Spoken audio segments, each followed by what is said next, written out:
iPhone 15 Pro का detail review करते हैं 2026 में अगर आप इस फोन को बाय करने जा रहे हो, बिकॉज ये वो एप्पल की 15 सीरीज का फोन है जो सबसे ज्यादा अंडररेटेड रहा है अपनी कुछ कमियों की वजह से। क्या वो आपको हर्डल्स दे सकती है 2026 और 7 के लिए? सारा कुछ आज हम इस वीडियो में डिटेल में टेस्ट करने वाले हैं। नंबर 1 जो इसकी सबसे बेस्ट चीज है वो है इसका डिजाइन। किस तरह, एक तो ये बहुत ज्यादा कॉम्पैक्ट है, सेकंड इसके अंदर हमें टाइटेनियम का फ्रेम और बॉडी देखने को मिलती है जिसकी वजह से ये लाइट वेट कैटेगरी में भी आ जाता है। ये ऑलमोस्ट हमें 187 ग्राम का देखने को मिलता है जो कि हाथ में आपको ज्यादा भारी फील नहीं होता। यहीं पे अगर हम आईफोन 14 प्रो की बात करते हैं, वो छोटा होने के बावजूद बहुत ज्यादा भारी फील होता है। बैक पे कैमरास आपको काफी ज्यादा बड़े देखने को मिलते हैं। मीन ये कि डिजाइन में कोई कमी नहीं है। फ्रंट डिस्प्ले पे आते हैं तो 6.1 इंच की एक LTPO HDR LED डिस्प्ले देखने को मिलती है। हल्की सी कमी मुझे आउटडोर ब्राइटनेस की लगी है, बिकॉज अब 17 सिंपल भी ले लेना इसी प्राइस में देखने को मिलता है वो हमें, उसके अंदर हमें ज्यादा अच्छी डिस्प्ले और ज्यादा हाई ब्राइटनेस देखने को मिलती है और उसकी डिस्प्ले भी थोड़ी बड़ी है। बाकी आप डेली यूजेस में यूज करोगे, डिस्प्ले बहुत स्मूथ है, टच रिस्पॉन्स बहुत अच्छा है डिस्प्ले। और उसके साथ साथ अगर आप व्यूइंग एंगल वगैरह की बात करते हो वीडियो रिकॉर्डिंग के ऊपर, तो 4K सारे प्लेटफॉर्म पे सपोर्ट करता है और काफी ज्यादा अच्छा रिजल्ट भी प्रोवाइड कर देता है आपको। सो डेफिनेटली डिस्प्ले एक इस फोन की अच्छी चीज है, बस आउटडोर ब्राइटनेस हल्की सी कम है कंपटीशन को देखते हुए, वैसे कम नहीं है। सेकंड हम बात करते हैं इसकी परफॉर्मेंस के। परफॉर्मेंस के लिए 8GB रैम है, 128GB, 256GB, 512GB और 1TB स्टोरेज देखने को मिलती है, जिसके साथ साथ इसके अंदर हमें A17 Pro की चिपसेट देखने को मिलती है और ये एक 6 कोर GPU है। अच्छी बात यह है कि ये काफी डेली यूजेस में जो ऐप ऑन करो टैग से ऑन करके देगी, ऐसे ठक ठक, कहीं भी प्रॉब्लम नहीं देगी। किसी ऐप में स्लो फोन ये आपको फील नहीं होने वाला। 27 के ऊपर तो बहुत ही ज्यादा स्मूथ चलता है ना। सो डेफिनेटली इस चीज को आप परफॉर्मेंस डेली यूज के लिए कंसिडर कर सकते हो। गेमिंग ये वाला फोन प्रॉपर 120 पे इसके ऊपर करवाता है। हीट होता है, थोड़ा छोटा है जिस वजह से, लेकिन फ्रेम ड्रॉप नहीं करता। अगर आप साथ कूलिंग फैन ऐड कर लो या फिर AC वाले रूम में बैठ के खेलो, अगर बहुत ज्यादा गर्म एरिया में खेलोगे, जैसे पाकिस्तान इंडिया वगैरह में गर्मियां चल रही हैं, तो डेफिनेटली वहां तो लेटेस्ट मॉडल भी बहुत हीट होते हैं। सबसे ज्यादा तो मैंने Vivo के X300 FE को हीट होते हुए पाया है ना, तो उस लिहाज से ये फोन ठीक है। आपको हीट जरूर होता है लेकिन ओवर हीट मैं इसको नहीं कहूंगा। बहुत से लोग कहते थे 15 सीरीज हीट होती है, भाई सारे ही होते हैं। हाँ, 17 सीरीज काफी ज्यादा इंप्रूव्ड है, उससे मैं इसको कंपेयर नहीं कर रहा। इस प्राइस में बाकी जितने मॉडल्स आते हैं उनसे कंपेयर कर रहा हूँ। बाकी इसके कैमरास की बात करते हैं, बैक पे 3 कैमरास मेन देखने को मिलते हैं। मेन 48 मेगापिक्सल का है, बाकी दोनों 12 मेगापिक्सल का है। और यहाँ पे एक छोटा सा ड्रॉबैक है कि इसका जो अल्ट्रा वाइड लेंस है वो भी 12 है और इसका जो 3x जूम वाला लेंस है वो भी 12 मेगापिक्सल का है। फ्रंट कैमरा भी 12 मेगापिक्सल का ही देखने को मिलता है। सो कैमरा सैंपल के लिए आज ये जरा मैं आउटडोर में आपको दिखा देता हूँ। कैमरा फीचर्स की बात करते हैं, अल्ट्रा वाइड लेंस देखने को मिलता है मेन, और 3x ऑप्टिकल जूम देखने को मिलता है। मैक्सिमम जूम ये जस्ट 15x तक करता है। यहीं पे 15 प्रो मैक्स की बात करें तो वो जो मैक्सिमम जूम करता है वो 25x तक है। मैक्सिमम रिकॉर्डिंग इसमें 4K 60fps तक देखने को मिलती है इसके एवरेज लेंस के ऊपर। और अच्छी बात यह है कि ये रिकॉर्डिंग के दरमियान भी अपने लेंस में शिफ्ट कर सकता है। सिनेमैटिक मोड की बात करते हैं तो ये वाला फोन 3x तक सिनेमैटिक प्रोवाइड करता है। और यहाँ पे मुझे एप्पल की एक समझ नहीं आई कि इसमें जो जूम लेंस प्रोवाइड किया है वो 3x वाला है। तो जब हम 3x सिनेमैटिक रिकॉर्ड करते हैं तो ये मेन लेंस को ही यूज करता है। इसे चाहिए था कि ये अपने 3x ऑप्टिकल जूम पे शिफ्ट करता है, जिससे हमें ज्यादा बेहतर डिटेल्स देखने को मिलती। ये वाली रिकॉर्डिंग हो रही है आईफोन 15 प्रो के 3x जूम के ऊपर सिनेमैटिक वीडियो।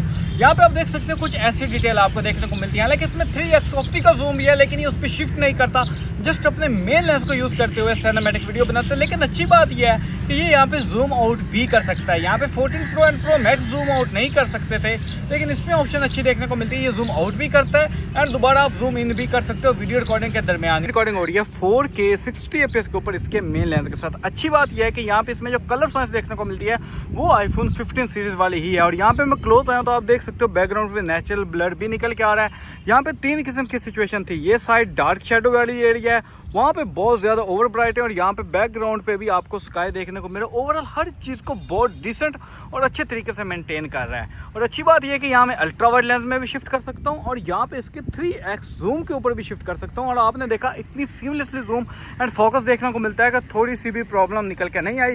वाली रिकॉर्डिंग हो रही है इसके अल्ट्रा वाइड लेंस में 4K 60fps के ऊपर। यहाँ पे दी बेस्ट ऑप्शन ये देखने को मिलती है कि अगर आपने 4K रिकॉर्डिंग करनी है तो मिनिमम रिक्वायरमेंट आपकी आईफोन 14 प्रो होने वाला है, एक रीजन की वजह से। अगर आप इस तरह मूव करते हो बार बार और जूम करके कोई चीज़ दिखाना चाहते हो फिर जूम आउट करते हो तो ये ऑप्शन आपको जस्ट आईफोन 15 प्रो में देखने को मिलता है। इससे नीचे वाले जितने भी मॉडल हैं जैसे कि आईफोन 14 प्रो, 14 प्रो मैक्स, उसमें आप जूम नहीं कर सकते।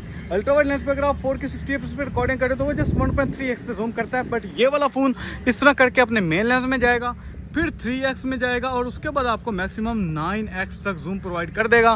तो ये हमें इस फ़ोन के अंदर काफ़ी बेहतर ऑप्शन देखने को मिलती है। ये वाली रिकॉर्डिंग हो रही है इस फ़ोन के फ्रंट कैमरा में 4K 60 fps के ऊपर, जहाँ पे इस टाइम मैं चल रहा हूँ। आप आइडिया ले सकते हो ओके इसकी स्टेबलाइजेशन कैसी है। बैकग्राउंड पे बहुत ज़्यादा हार्श लाइट थी तो एक्सपोजर कंट्रोल बेहतर है, लेकिन पता नहीं मैंने चंद दिन पहले ही आईफोन 15 की वीडियो डाली थी, वो बहुत अच्छे से कंट्रोल कर रहा था। 15 प्रो फ्रंट कैमरा में आई डोंट नो वाई उतने अच्छे से बैकग्राउंड HDR मेंटेन नहीं कर रहा। फेस की डिटेल वगैरह बहुत अच्छी निकल के आ रही हैं। में मेजर 3 फोकल लेंथ देखने को मिलती है। ये अल्ट्रा वाइड की पिक्चर है, ये इसके मेन लेंस की पिक्चर है। यहाँ डेफिनेटली डिटेल में हल्का सा फर्क आता है। और ये इसके 3x के जूम की पिक्चर है और मैक्सिमम जूम आपको इसमें 15x देखने को मिलती है। अच्छी बात ये है कि वैसे जो पहले 14 प्रो मैक्स आता था उसमें भी 3x था, लेकिन वो 15x पे इतनी अच्छी जूम नहीं देता था। ये काफ़ी बेहतर है, रीजनेबल डिटेल निकाल के दे देता है।